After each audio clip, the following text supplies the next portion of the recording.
अपने विकास भाई को दिखाते हैं डेटा केबल। ये है प्रोडक्ट और ये फुलफिल्ड बाय अमेज़ोन, यानी इसको जो पैक करके भेजा है अमेज़ोन नहीं भेजा है। एक होता है ना सेलर, सेलर ने नहीं, अमेज़ोन ही खुद का सेलर है।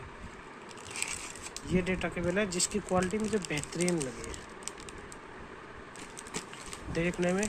खुलना इसको ज़रा, खोलो खोलो।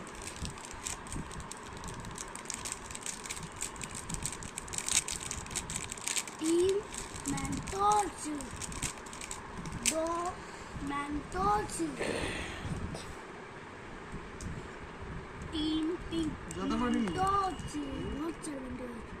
बेहतरीन क्वालिटी। छोटी वो है।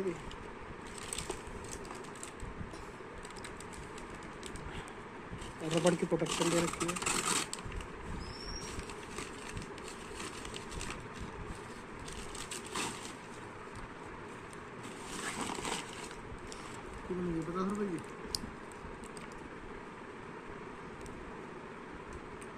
Fast charging,